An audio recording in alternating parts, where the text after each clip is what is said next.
Friends, आज हम FM का एक सीएसटी एलिमेंट में प्रॉब्लम सॉल्व करने वाले हैं। ये यूनिवर्सिटी में मई 18 में आया हुआ है।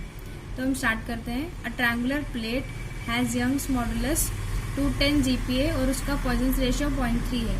ऑफ थिकनेस 10 mm, उसका फिगर में दिया हुआ है सब कुछ। Node 1 and node 2 are fixed, यानी नोड 1 और नोड 2 फिक्स्ड है। And displacement and node 3 are given, मतलब जो डिस्प्लेसमेंट नोड 3 पे वो दिया गया है हमें इन एक्स एंड वाई डायरेक्शन। मतलब नोड 3 पे एक तो एक्स तरफ डिस्प्लेसमेंट हो रहा है और एक वाई की तरफ डिस्प्लेसमेंट हो रहा है, वो दोनों दिया है हमें। डिटरमाइन दी एलिमेंटल स्ट्रेस, तो हमें जो एलिमेंट पे स्ट्रेस आ रहा है वो हमें फाइंड करना है अभी। तो ये आपको फिगर एग्जाम में दिया जाएगा। अभी ये इक्वेशन देख के पहले आपको सबसे पहले क्या करना है कि जो ये नोड्स है उसका कोऑर्डिनेट आपको डिसाइड करना है। तो आपको कोई भी एक कोऑर्डिनेट पे ओरिजिन कंसीडर करना है। आप कोई भी ले सकते हैं। मैं नोड 1 चूज कर रही हूँ। नोड 1 0,0 है, ओरिजिन कंसीडर कर रही हूँ मैं। इसके अकॉर्डिंग हम सबको कोऑर्डिनेट्स देंगे। अभी ये y की तरफ है तो इसका कोऑर्डिनेट x क्या होगा, 0.2 का 0 और 0.3 का 20। y 20 क्यों हुआ, क्योंकि ये ओरिजिन से 20 पॉइंट्स अपवर्ड है, इसलिए ये 0,20 होगा। अभी थर्ड नोड को कैसे देंगे हम लोग, ये x की तरफ 30 है तो इसका x कोऑर्डिनेट क्या हो गया 30, और ओरिजिन के रिस्पेक्ट में y से कितना ऊंचा है, ऊपर है 20, इसलिए 30,20 आएगा। तो हमने इसका x y कोऑर्डिनेट ले लिया तीनों का। ये हो जाएगा हमारा x1 y1, ये हो गया x3 y3 हो गया, और ये वाला क्या हो जाएगा x2 और y2। तो अभी हमने इसको डिसाइड कर लिया। अभी हमें आगे क्या फाइंड करना है, हमारा रिजल्ट क्या है, एलिमेंटल स्ट्रेस चाहिए हमें, लेकिन उसके लिए कुछ प्रोसीजर फॉलो करने पड़ेंगे आपको पहले क्या फाइंड करना पड़ेगा। हमें एलिमेंटल स्ट्रेस फाइंड करने के लिए पहले एरिया फाइंड करना पड़ेगा, area of triangular element. Area of triangular element क्या होता है, इसको हम डिटरमिनेंट से फाइंड करेंगे। 1 1 1 होगा, यहाँ पर x1 x2 x3, यहाँ पर y1 y2 और y3 होगा। तो अब हम इसमें सब वैल्यू सब्स्टिट्यूट कर लेते हैं।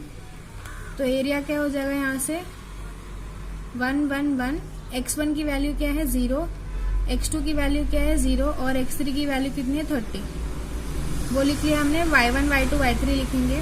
y1 0 है, y2 की वैल्यू 20 है, y3 की वैल्यू भी 20 है। तो अभी हम तीनों को इसको हम लोग कैल्शियम डाल के कैलकुलेट कर लेंगे। अभी हम इसको सीखते हैं कैसे डिटर्मिनेंट निकालते हैं कैल्सी में। तो आप मोड का बटन प्रेस कीजिएगा, वहाँ पे अभी आप देख सकते हैं यहाँ पे मैट्रिक्स 6 पे है, तो हम 6 प्रेस करेंगे। फिर वहाँ से फर्स्ट यानी मैट्रिक्स ए लेंगे। अभी हमारा डिटर्मिनेंट जो 3/3 का है, इसलिए हम 3/3 सिलेक्ट करेंगे। अभी सारे वैल्यू सब्स्टिट्यूट कर लेते हैं। 1 0 0, फिर 1 0 20, फिर 1 30 और 20। अभी हमने मैट्रिक्स ए में फीड कर लिया है। अभी इसका डिटर्मिनेंट निकालना है, तो पहले शिफ्ट प्रेस करेंगे। शिफ्ट प्रेस करेंगे तो यहाँ पे 4 के ऊपर मैट्रिक्स लिखा होगा, तो आप वो देख सकते हैं। उसको प्रेस करने के बाद यहाँ पे 7th पे डिटर्मिनेंट है, तो हम 7 प्रेस करेंगे। वापस से शिफ्ट और 4 प्रेस करेंगे। फिर यहाँ पे 3rd नंबर पे हमारा मैट्रिक्स ए स्टोर्ड है, तो 3rd नंबर दबाएंगे। फिर उसके बाद में ब्रैकेट क्लोज करके इक्वल टू दबाएंगे। तो हमें वैल्यू क्या मिल रही है, -600। तो हो गया -600। लेकिन हमारा एरिया क्या होता है, हाफ होता है ना, क्योंकि ट्रायंगल का कभी भी, तो इसलिए हाफ इंटू ये आएगा, हाफ इंटू मैट्रिक्स आएगी। तो इज इक्वल टू -600 हो गया। इसका मतलब क्या हुआ, 2a इज इक्वल टू -600, जो कि हमारा जैकोबियन भी होता है। तो हमने एरिया फाइंड कर लिया है। अभी हम नेक्स्ट स्टेप में जाएंगे, stress strain relationship matrix find करना है। तो इसको स्ट्रेन डिस्प्लेसमेंट मैट्रिक्स बोलते हैं। तो हम फाइंड कर लेंगे strain displacement matrix. Strain displacement matrix को हम डिनोट करते हैं B से। B इज इक्वल टू, उसका फॉर्मूला होता है 1/2a। फिर मैट्रिक्स ओपन करेंगे, यहाँ पे लिखेंगे B1 0 B2 0 B3, फिर से 0, फिर आएगा नेक्स्ट रो में 0 C1 0 C2 0 C3। अभी नेक्स्ट वाले में आएगा C1 B1 C2 B2 और C3 और B3। ये फॉर्मूला आपको रिमेम्बर करना पड़ेगा, तभी आप अच्छे से सम सॉल्व कर सकते हैं। अभी हम क्या करेंगे, ये B1 और B2, अगर आप पहली बार वीडियो देख रहे हैं तो आपको क्वेश्चन आएगा कि B1 B2 क्या है। तो इसको मैं आपके लिए वापस लिख देती हूँ B1 B2 का फॉर्मूला। नहीं तो आप मेरा पिछला वीडियो भी रेफर कर सकते हैं CST का, उसका मैंने लिंक नीचे डाला हुआ रहेगा डिस्क्रिप्शन बॉक्स में। तो B1 का फॉर्मूला है हमारे पास y2 माइनस y3, B2 का फॉर्मूला है y3 माइनस y1, B3 का फॉर्मूला है y1 माइनस y2। वैसे ही C1 C2 का फॉर्मूला भी लिख लेते हैं। C1 का फॉर्मूला है x3 माइनस x2, मतलब अभी यहाँ पर आप ऐसे भी याद कर सकते हैं, यहाँ पर 1 है तो यहाँ पे 2 3 आएगा, यहाँ पे 2 है तो यहाँ पे 2 छोड़ के बाकी दोनों आएगा 3 और 1, यहाँ पे 3 है तो यहाँ पे 3 छोड़ के 1 2 आएगा। वैसे ही यहाँ पे C में क्या होगा, इसका ऑर्डर रिवर्स हो जाएगा, यहाँ पे 2 पहले है और 3 बाद में है, तो यहाँ पे क्या होगा 3 पहले आएगा और 2 बाद में हो जाएगा। आप ऐसे अपना शॉर्टकट बना के याद कर सकते हैं फॉर्मूला। C2 क्या है x1 माइनस x3, C3 क्या है x2 माइनस x1। अभी हम सब में वैल्यू सब्स्टिट्यूट कर लेते हैं तो हमें सारे कोएफिशिएंट्स मिल जाएंगे। इसका ऑल्टरनेटिव मेथड टेक्मैक्स में यूज़ किया है, बट वो फिर कोफैक्टर निकालना थोड़ा डिफिकल्ट हो जाता है, तो आप इस मेथड से जाएंगे तो आपका टाइम भी बचेगा एग्जाम में और आप इजीली सॉल्व भी कर पाएंगे। तो ये y2 ये सब क्या है, कोऑर्डिनेट से जो हमने पहले फाइंड किया हुआ था। तो y2 क्या है 20 और y3 कितना है 20, तो ये क्या हो जाएगा y2 20 y3 20, दोनों माइनस होके 0 हो जाएंगे। y3 कितना है 20 माइनस y1 कितना है 0, तो आपको 20 माइनस 0 कितना मिलेगा 20। y1 की वैल्यू है 0 माइनस y2 की वैल्यू है 20, तो आपको आंसर मिलेगा -20। वैसे ही हम C1 C2 C3 कैलकुलेट करते हैं। C1 का कितना वैल्यू है, x3 कितना है 30, x2 कितना है 0 और x1 भी 0 है, तो x3 है 30 माइनस 0 कितना आएगा आपको वैल्यू 30, x1 कितना है 0 है और x3 कितना है 30, तो आपको आंसर आएगा -30। अभी x2 कितना है 0, x1 भी 0 है, तो आपका आंसर यहाँ पे 0 आएगा। तो हमें ये सब मिल गया। अभी हम ये सब वैल्यू कहाँ पे सब्स्टिट्यूट करेंगे, जो हमारे पास ये b का फॉर्मूला है इसके अंदर। तो b इज इक्वल टू, हमने 2a फाइंड किया हुआ है पहले -600, तो हम वो लिखेंगे यहाँ पे -600।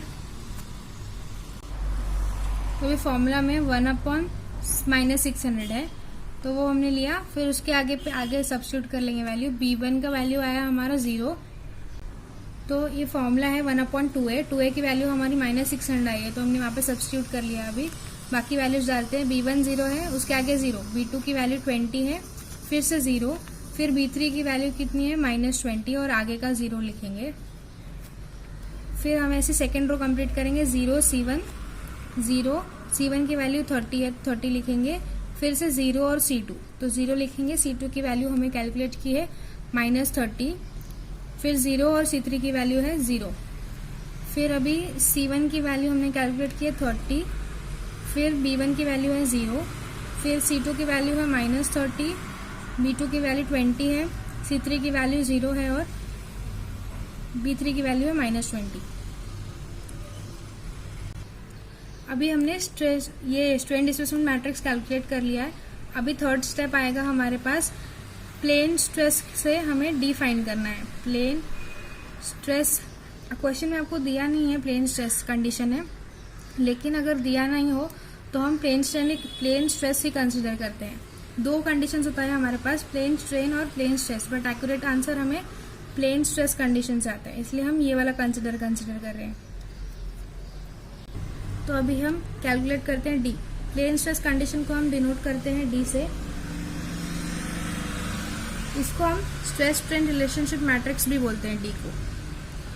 तो हम अभी सॉल्व करते हैं। डी का फॉर्मूला क्या है हमारे पास, E divided by 1 minus mu square into 1 mu 0 mu 1 0 और 0 0 1 माइनस म्यू बाय 2।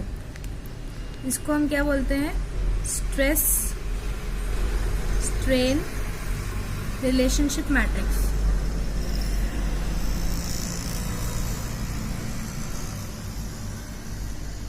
अभी हम सारे वैल्यूज इसमें सब्स्टिट्यूट कर लेते हैं।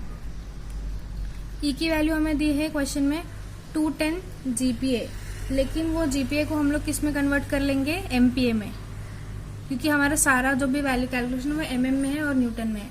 तो जीपीए को एमपीए में कन्वर्ट करने के लिए इंटू 10⁻⁵ से मल्टीप्लाई किया गया है अपॉन 1 माइनस म्यू क्वेश्चन में दिया है 0.3, तो उसका स्क्वायर कर लेंगे, बाकी से वैल्यू सब्स्टिट्यूट करना है 1, म्यू के जगह पे क्या डालना है हमें 0.3, फिर 0, फिर क्या है म्यू 1 0, तो यहाँ पे डालेंगे 0.3 1 और 0, फिर 0 0, फिर 1 माइनस म्यू है तो 1 माइनस 0.3 डिवाइड बाई 2। तो अभी हम इसको कैलकुलेट कर लेते हैं, कितना होगा 210 इंटू 10⁵ डिवाइडेड बाई 1 माइनस 0.3 का स्क्वायर। इंजीनियरिंग बटन प्रेस कर लेंगे तो हमें मिलेगा 23.076 इंटू 10⁶। अगर हम ये 10⁶ ऐसे लिख लेते हैं तो फिर हम एज इट इज रिराइट करेंगे उसको 23.07 इंटू 10⁶। बाकी के टर्म अंदर एज इट इज आएंगे 1.3 0 0.3 1 और 0 0 0। अभी इसको सॉल्व करेंगे हम तो हमें मिलेगा 1 माइनस 0.3 डिवाइड बाई 2, तो 1 माइनस 0.3 डिवाइडेड बाई 2 0.35।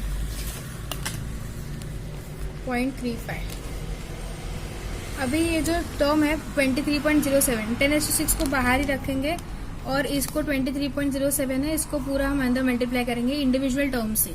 तो 23.07 इंटू 1 कितना आएगा 23.07, 23 इंटू 0.3 क्या आएगा 23.07 इंटू 0.3।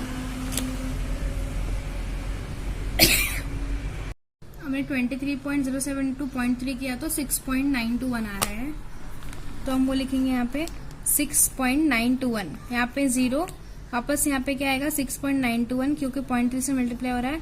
23.07 इंटू 1 कितना आएगा 23.07, यहाँ पे 0 0 0 0.35 को हम यहाँ पे कैलकुलेट कर लेंगे 8.07, तो 8.07 वैल्यू आ रही है हमारी।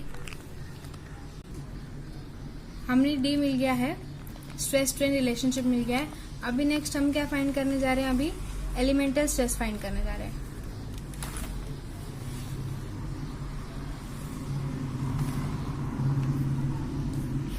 तो एलिमेंटल स्ट्रेस का फॉर्मूला हम लिख लेते हैं, सिग्मा, हम स्ट्रेस को किससे डिनोट कर रहे हैं हम सिग्मा से, तो sigma is equal to D into B into U. तो हमें डी कैलकुलेट कर लिया है, बी भी कैलकुलेट कर लिया है, यू हमें क्वेश्चन में दिया गया है, तो अभी हम क्या करेंगे सिर्फ वैल्यू सब्स्टिट्यूट करेंगे। डी की वैल्यू हमें दी है, कैलकुलेट की है हमने, तो हम डिवाइड करेंगे 10⁶ इंटू 23.07 6.921 और 0, फिर 6.921 23.07 और 0 0 0 और 8.07। अभी हमें b की वैल्यू है वो हमने तो ये हमने b कैलकुलेट किया है, तो हम ये उधर लिख लेंगे। वहाँ पे -600 था तो मैंने -600 को यहाँ पे लिख लिया है। 0 0 30 0 30 0 20 0 -30 0 -30 20, फिर -20 0 0 0 0 -20। ये बी कंप्लीट हो गया है। अभी यू लिखना है हमें, तो यू कितना आएगा, नोड हमारे पास 3 है, हमारे पास 3 नोड है, तो हर नोड पे 2 डिस्प्लेसमेंट आएगा, एक एक्स डिस्प्लेसमेंट एक वाई डिस्प्लेसमेंट। तो डिस्प्लेसमेंट कैसा आएगा u1 x, फिर या फिर v1 y। फिर अगर हम u1 को u को x डिस्प्लेसमेंट कंसिडर कर रहे हैं और v को y डिस्प्लेसमेंट कंसिडर करेंगे तो हमें बार बार ज्यादा नहीं बढ़ा जाएगा। तो u2 v2 u3 और v3। तो जैसा क्वेश्चन में दिया है हमें नोड 1 और नोड 2 फिक्स्ड है और नोड 3 का डिस्प्लेसमेंट हमें 2 दिया है, x और एक y का। तो हमारा जो u1 वो 0 हो जाएगा, v1 भी 0 हो जाएगा, u2 0 v2 0। u3 की वैल्यू हमें क्वेश्चन में दी गई है 1.95 इंटू 10⁻⁴ और V3 की वैल्यू हो जाएगी -1.114 इंटू 10⁻⁻3, जैसा आप यहाँ पे देख सकते हैं। अभी ये मैट्रिक्स देख सकते हैं, अब इसमें 6 कॉलम है और 3 रोज है, तो ये 3/6 मैट्रिक्स हो गया। अभी इसमें क्या है, सिर्फ 1 कॉलम है और 6 रोज है, तो ये 6 क्रॉस 1 हो गया मैट्रिक्स। तो अगर ये कॉमन है तो हमारा जो मैट्रिक्स मल्टीप्लाई होगा वो 3 क्रॉस 1 का बनेगा। अगर हम इन दोनों को मल्टीप्लाई करने जाएंगे तो हमारा कैलकुलेशन बहुत बड़ा हो जाएगा, इसलिए हम इन दोनों को पहले मल्टीप्लाई करेंगे। तो आगे हम लिखेंगे -1/600 इंटू 10⁻6। हम ये वाला matrix as it is rewrite करते हैं, 23.07, 6.9210, फिर 6.921, 23.07 और 008.07। इसको मल्टीप्लाई कर लेते हैं हम पहले, तो ये रो और कॉलम मल्टीप्लिकेशन होगा। तो यानी कि जो फर्स्ट एलिमेंट इसका है वो ये वाले रो के फर्स्ट एलिमेंट से मल्टीप्लाई होगा। मतलब 0 इंटू 0 कितना होता है, 0 इंटू 0 कितना होगा 0, प्लस सेकेंड एलिमेंट रो का सेकेंड एलिमेंट कॉलम से मल्टीप्लाई होगा, तो 0 इंटू 0 कितना आएगा 0, प्लस थर्ड एलिमेंट रो का थर्ड एलिमेंट कॉलम से मल्टीप्लाई होगा, तो 20 इंटू 0 कितना आएगा 0, प्लस फर्स्ट जो फोर्थ एलिमेंट है वो फोर्थ एलिमेंट से मल्टीप्लाई होगा, तो 0 आएगा। फिर जो फिफ्थ एलिमेंट है वो फिफ्थ एलिमेंट से मल्टीप्लाई होगा, यानी कि -20 इंटू क्या हो जाएगा, ये इधर का फिफ्थ एलिमेंट ये है 1.95 into 10⁻⁻4, plus sixth element into sixth element क्या हो गया 0। ऐसे हम नेक्स्ट रो भी कैलकुलेट करेंगे। तो इसका जो सेकेंड रो है वो किससे मल्टीप्लाई होगा, यहाँ की कॉलम से, तो फर्स्ट एलिमेंट से मल्टीप्लाई होगा, तो 0 इंटू 0 0, फिर 30 इंटू 0 क्या आएगा फिर से 0, प्लस 0 इंटू 0 0 आएगा, -30 इंटू 0 क्या आएगा फिर से 0, प्लस फिफ्थ एलिमेंट भी 0 है तो भी 0 आएगा, सिक्स्थ एलिमेंट 0 है तो 6 0, मतलब ये भी 0 आ गया। अभी जो थर्ड रो है उसको हम मल्टीप्लाई करेंगे कॉलम से, तो फर्स्ट एलिमेंट से मल्टीप्लाई होगा, 30 इंटू 0 क्या होगा 0, 0 इंटू 0 0, -30 इंटू 0 0 आएगा, 20 इंटू 0 क्या होगा 0, प्लस 0 इंटू 0 क्या हो जाएगा 0, प्लस जो -20 है वो इंटू लास्ट एलिमेंट यानी सिक्स्थ एलिमेंट -1.114 इंटू 10⁻⁻3, ये मिल गया हमें। अभी हम सिर्फ इसको मल्टीप्लाई करके अलग से लिख लेंगे, तो हमने इसको मल्टीप्लाई करके लिख लिया है। अभी हम इसके रो को इसके कॉलम के साथ मल्टीप्लाई कर लेंगे, तो क्या मिलेगा हमें -1/600 इंटू 10⁻6, 23.07 इंटू -3.9 इंटू 10⁻⁻3, फिर प्लस 6.92 इंटू 0 कितना होगा 0, प्लस 0 इंटू ये वाला टर्म 0 हो जाएगा, फिर 6.921 इंटू -3.9 इंटू 10⁻⁻3, प्लस 23.07 इंटू 0 कितना होगा 0, प्लस 0 इंटू ये कितना होगा 0, फिर 0 इंटू फर्स्ट टर्म 0 होगा, प्लस 0 इंटू सेकेंड टर्म 0 होगा, प्लस जो थर्ड टर्म है वो मल्टीप्लाई होगा 8.07 इंटू 0.0223। अब हम इसको अलग से कैलकुलेट कर लेते। तो अभी हमने मल्टीप्लाई करके इसको यहाँ पे लिख दिया है। अभी हमें क्या करना है, जो -600 है उसको अंदर मल्टीप्लाई करना है, तो वो हम कर लेते हैं 0.089 डिवाइडेड बाय 600, या तो माइनस से भी आप डिवाइड कर सकते हैं, -600 और यहाँ का भी माइनस है, तो हमें आंसर मिल जाएगा 1.48 इंटू 10⁻⁻4। तो 10⁻6 बाहर ही रख के हम अंदर लिख लेंगे 1.483 इंटू 10⁻⁻4। ऐसे हम दोनों सॉल्व कर लेंगे। तो हमें ये 3 वैल्यूज मिली है मल्टीप्लाई करके। अभी क्या करेंगे, हम जो 10⁻6 है इसको अंदर मल्टीप्लाई कर लेंगे, तो क्या हो जाएगा, ये +6 है, ये -4 है, तो हमारे पास पावर क्या बचेगा 1.483 इंटू 10⁻+2, भी 4.33 इंटू ऐसे 10⁻6 है, तो 6 - 5 कितना होगा 10⁻1 होगा, तो सिर्फ 10⁻1 लिखेंगे यहाँ पे।